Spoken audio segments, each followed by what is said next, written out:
Ladies and gentlemen, the 22nd season of the Elite Ice Hockey League will be the 2025 to 2026 season. And whilst we're all here right now, sitting on our arses wondering, well, what's going to happen next season regarding the league? Is anything going to change?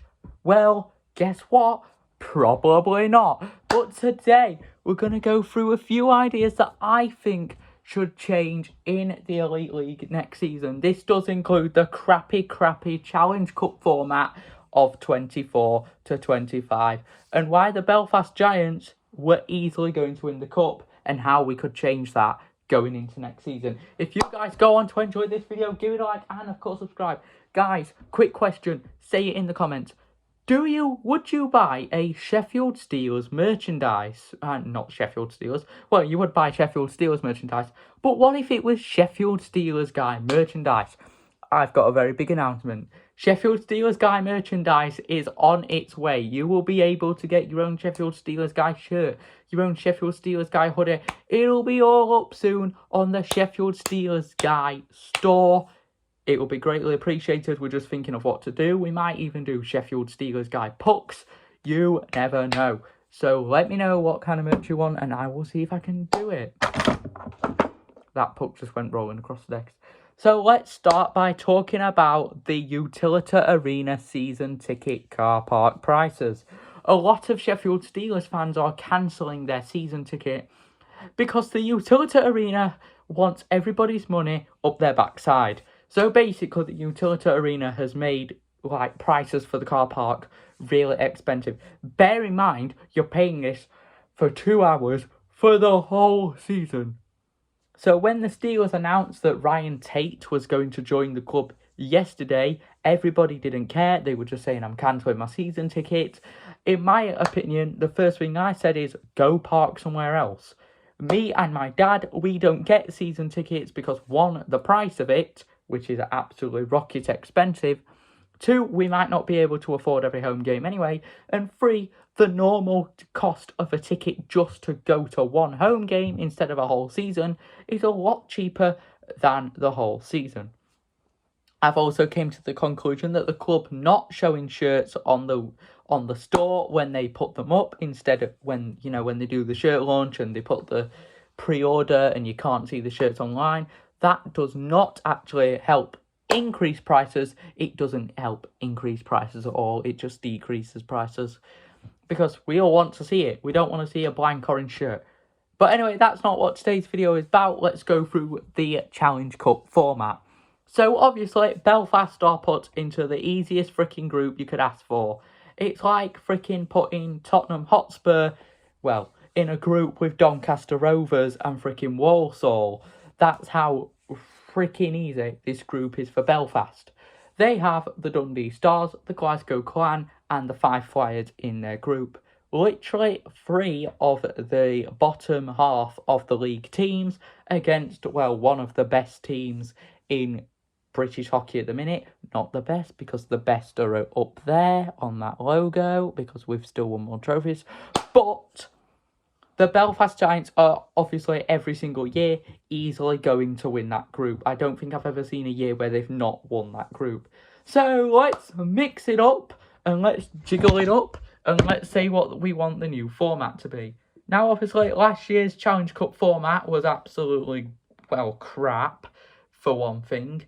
Did you know that there was a freaking game called a playing game, I think it was called, where Nottingham and Glasgow had to play to guarantee themselves in the semi-finals? That's right, we're scrapping the quarter-finals, we're not doing it anymore. Now, I have heard a lot of people say, well, the playoffs in the Elite League isn't that important. I watched a playoff game from 2019 from the Steelers, and oh my god, the limbs in that game was insane. Anyway, so the first thing I want to change in the Challenge Cup is allow EIHL teams into it. Make it feel like an FA Cup. So we could have a draw right now. Sheffield Steelers. Deeside Dragons. That is literally what it could be. There could be like a draw. That's another issue with the Challenge Cup. The Belfast Giants have a choice to choose who they want to play in the next round. They shouldn't have that choice. It should be a draw where we draw the team names out in the semi-final. We read them out. Well, there's not going to be that many teams in the semi-final, but they read them out of like a pot or something instead of, oh, we're the high seed, so we get to choose who we play. And we're obviously going to go for the lower ranked team so we can easily knock them out, which guarantees us a final at home because of the top seed. Apologies. And then the Belfast Giants easily win the Challenge Cup. That is literally how they won it last year. They're playing at the SSE. They're not going to lose that. They're playing the lower ranked team. They're not going to lose that. They were playing Cardiff, who they had beaten so many times.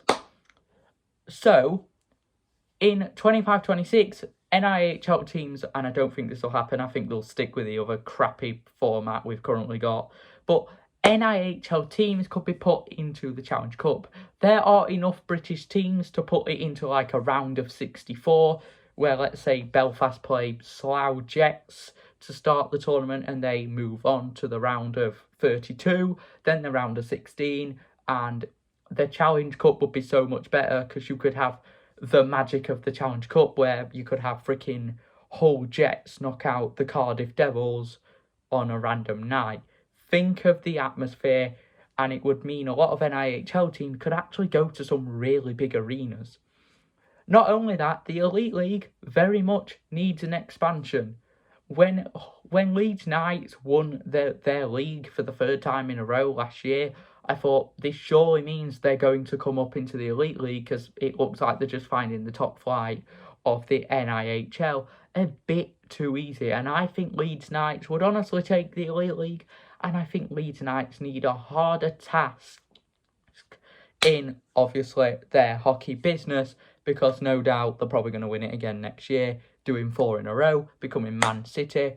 And Leeds Knights and Leeds itself in sport is doing pretty well at the minute, but obviously everybody goes for Leeds United. And finally,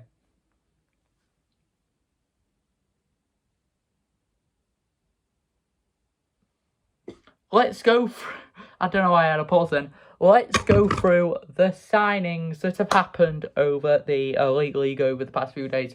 I didn't do this yesterday. Guilty.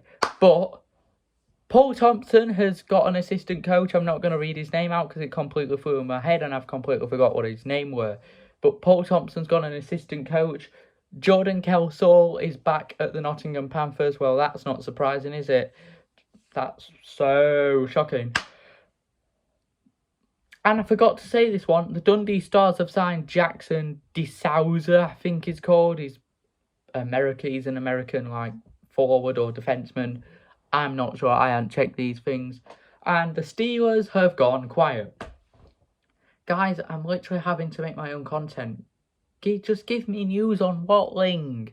I've been sat here for nearly a month wanting to know about my Watling. If I don't get news about Watling before June, I don't know what I'm going to do. Anyway, guys, what do you think? Possible Steelers guy merch could be coming soon. I don't know if it is, but it might be. If you guys have enjoyed this video, give it a like and, of course, subscribe. I have got a hangnail and it is doing my nutting.